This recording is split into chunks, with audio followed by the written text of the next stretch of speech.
Hey everybody, Green Crazy here doing my obligatory late Wrestling Rant 19. Now, of course, if you're tuning into this thinking, well hold on, it's a Saturday, it's a Sunday, so therefore I have to make this video. If you didn't watch my Over the Limit video, prediction video, you will not remember that I did have an internet problem last week, and this video is only coming here today because of, well, think about it. I've got to review Over the Limit on the Tuesday because I'm watching it on the Monday with my friend because I have an exam on tomorrow afternoon. So effectively that makes that really simple to digest. So because of last week's mix-up, I thought I'd do the wrestling rant today.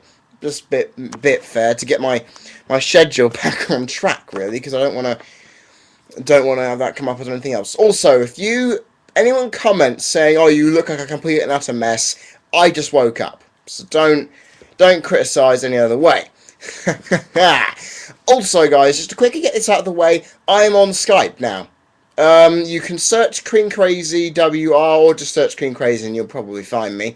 We can talk about all kinds of things wrestling when pay-per-views are on. Yay!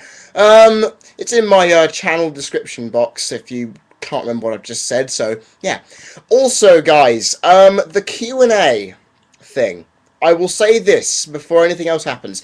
The Q&A moderator will be down on the 2nd of July because I'm hoping, if I've got enough questions, we'll do a question and answer vid on the 3rd of July as a wrestling match show. Yeah. So therefore, if you want to get a question in, you've got just around a month and a quarter to do so. So make sure you get your questions in. I've got 2 questions so far.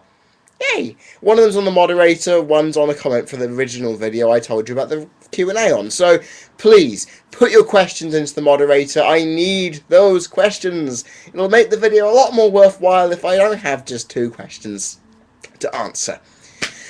Right, I'm going to try and keep this rant a bit short this week, mostly because I've got a lot of revision to do. Plus, I don't think the subject is up for too much debate. Then again, I feel it is. Music in wrestling recently has gotten quite, well, shit, for the most part. Theme songs used to be unique, whether it be a soundbite to distinguish it from everyone else, the sound of it all, and everything just used to sound awesome to different themes. Some of them were shit, some of them were fitting with the character, and some just plain awesome. But, where has music in this industry in recent times become so, well, shit? So sterile in most cases, because I just remember back when I originally started, every guy had a theme song that was unique that you could go, ah, that's him. I listen to some of these musics and they're just simple guitar riffs played over and over again. You go, what? And some of them are just all of them are really heavy now, mostly. And I'm thinking, a bit different. Make it slightly more diverse, and you can be better distinguishing a character by having something from it. Okay, sure, now a lot of them contain lyrics, but you don't need lyrics to describe a character unless you really, really, really had to sell this character to you. Undertaker didn't need anything on his, he just needed the sound, and the gothic sound, and the bell tolling, and that was how you got him. Even Brock Lesnar, you can tell from a drum, guitar-based beat thing. But I just look at the music of today's modern wrestler and think, they could pick something better. I mean, if you look at Daniel Bryan, for example, I'd love to have him have the final countdown on. But no, they had to put some stupid Flight of the Valkyries classical music on it, and it just doesn't fit. He's aggressive. He's a wrestler. But even like Chris Benoit, put something aggressive and heavy on, so you actually feel him and go, oh shit, this guy is going to beat the crap out of you. And that would be awesome. But no, they aren't going to do that because they want to fit in with the nerdy character, which everyone goes, yay, he's happy, but he's not meant to be. Fuck! I mean, there's some cases where lyrics and the song have actually worked.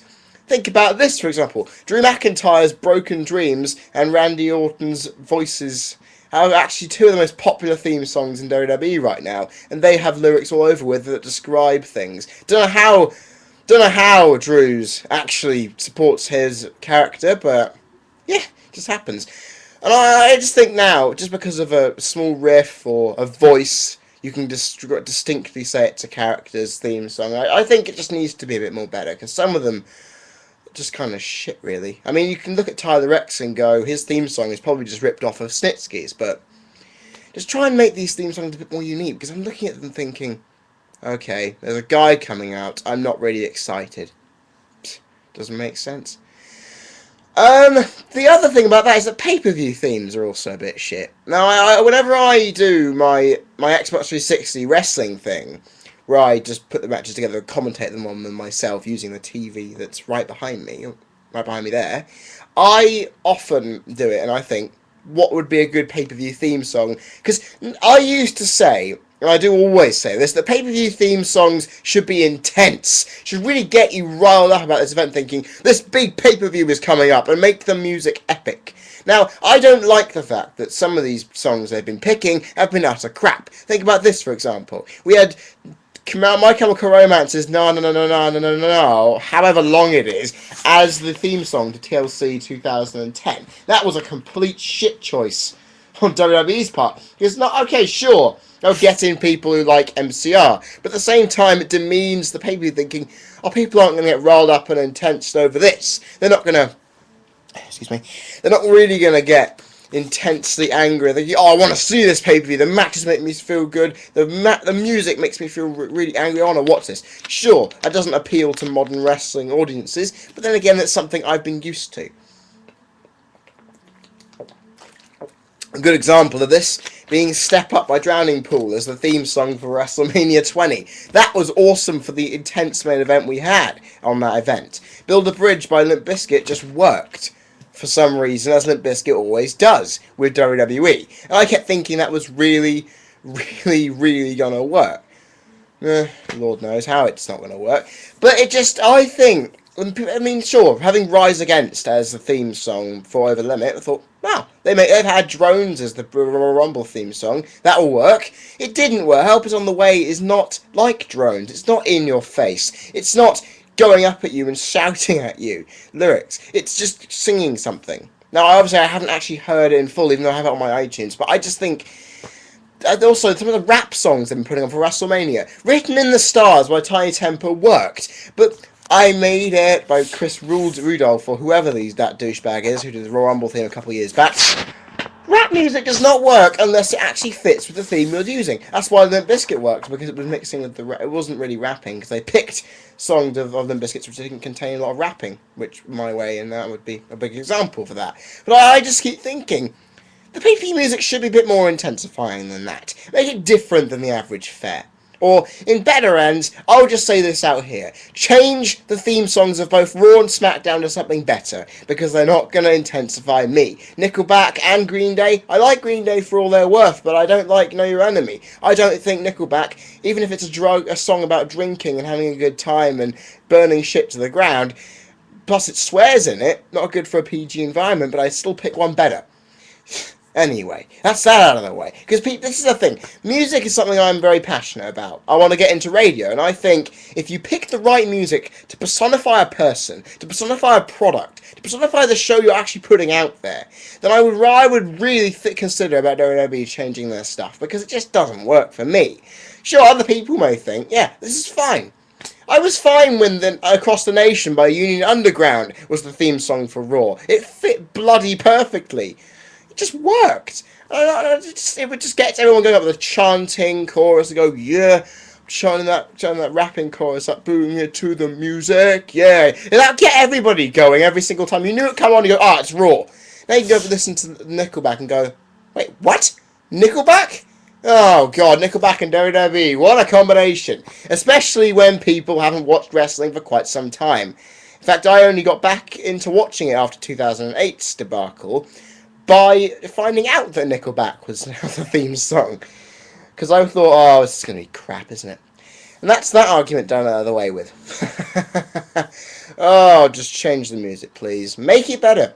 Put Hysteria by Muse as SmackDown's theme, so it's more exciting and more intense. You go, oh, this is more high-flying, this is bigger action. It's SmackDown, it's not Raw, which is an entertainment thing.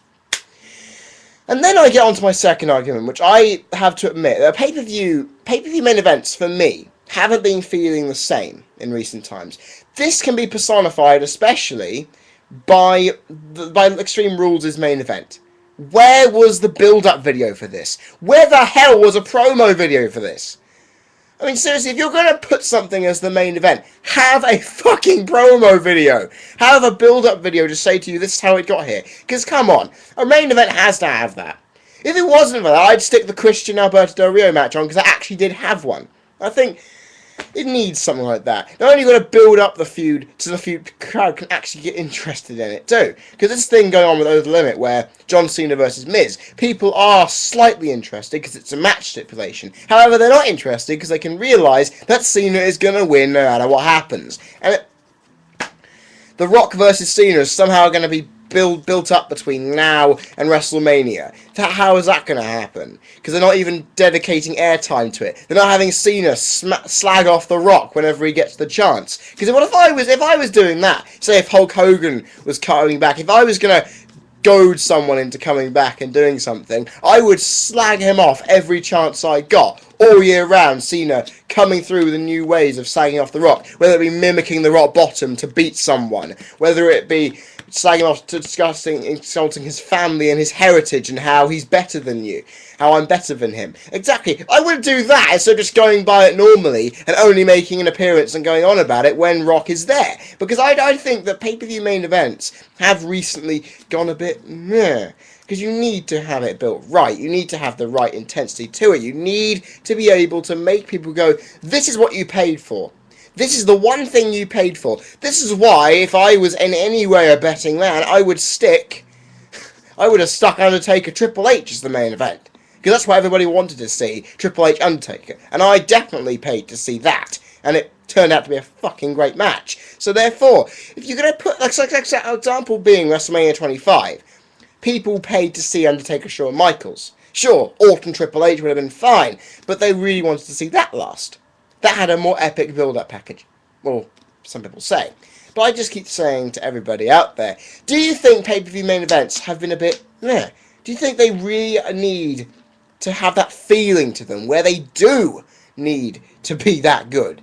I just look at them and think, yeah, you're trying to get me involved in this, but it just ain't fucking working. Because I'm more interested in Christian Randy Orton right now than I am with John Cena Miz. Now, if that doesn't show something, then that means WWE will either have to put that match on last, which I guess they won't do, because they want to have Cena leaving the crowd happy. Yay! I don't like it. I don't really think that's worth my time to see Cena running around like a maniac at every pay-per-view main event saying, look, I beat the guy. I beat the guy down and I made myself better than everybody else. Everyone should respect me. Basically, yeah, just because you beat some guy and go, so look, oh, I'm the best, I'm always going to leave the crowd happy, is not what a pay-per-view should be signalled by. Yeah, that's exactly why you, Cena, should not main event a pay-per-view. Because if you main event a pay-per-view, it always signals that you're going to be the one who wins, which is predictable, and it's just really, really stupid. Fuck you, Cena. Yeah, this is basically a Cena rant mixed in with something else. It fits, though, because if you have a pay-per-view event with Cena as the main event, you're going to get that feeling thinking, I predicted it, he's going to lose, but he's going to win because it's the main event. Because whenever, apart from WrestleMania, when he obviously got cheated out of it, when's he ever lost in the main event of a show? Someone put that in the comments section. When was the last time that Cena was in the main event that he didn't lose? I mean, come on. He's won every main event he's ever been in since... Oh, actually, I don't think he's ever been in, but he's won most of them. I mean, I would even consider New Year's Revolution 2005 as a main event win because he was inside the Elimination Chamber but then lost the Money in the Bank a bit later. That's probably the last time I can remember he lost in a main event, pay-per-view main event, so what the hell?